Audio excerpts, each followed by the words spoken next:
এত কম বয়সে কথা হচ্ছে কনিষ্ঠ না, কথা হচ্ছে কতটুক মানুষের কাছে আমি যেতে পারি, ওদের পাশে দাঁড়াতে পারি, সেটাই হচ্ছে বড় কথা। এত কম বয়সে হয়ে জয় তো আমরা আগে থেকে বলি। ময়দানে প্রথম প্রতিদ্বন্দ্বিতা করলে কেমন অভিজ্ঞতা হলো? খুব ভালো, মানে মানুষের বাড়ি বাড়িতে গেছি, নিজের মানে সন্তানের মতন ওরা আমাকে দেখেছে, খুব ভালো অভিজ্ঞতা ছিল। আশা করছি এটাকে নিয়ে আমি এগিয়ে নিয়ে যেতে পারি।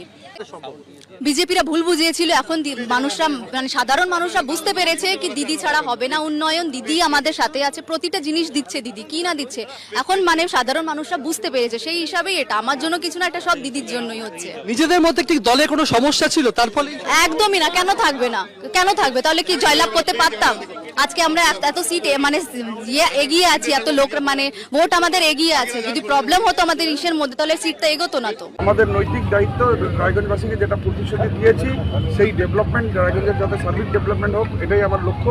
আর এই লক্ষ্যে আমরা এগিয়ে যাব। এরকম কাজ কি করবেন? যেমন রায়গঞ্জের মেন তিনটি কাজ প্রাথমিকতা দিয়ে আছে। যেমন রায়গঞ্জ পার্শ্বের রোড কানেক্টিভিটি আমি বলেছিলাম 90% কাজ হয়ে গেছে, 10% পেন্ডিং আছে।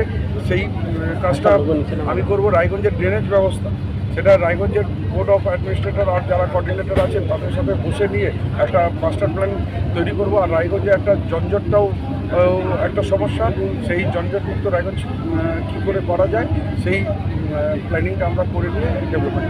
বিজেপি প্রার্থী এইমাত্র বলে বেরিয়ে গেলেন যে রায়গঞ্জ ছাপ্পা বিধায়ক পেল। না, যেভাবে আমাদের উপর বর্ষিত হয়েছে, ভালোবাসা যেভাবে আমরা পেয়েছি, তাতে এখনো আমাদের হাতে 6 রাউন্ড রয়েছে, 6টা রাউন্ড রয়েছে।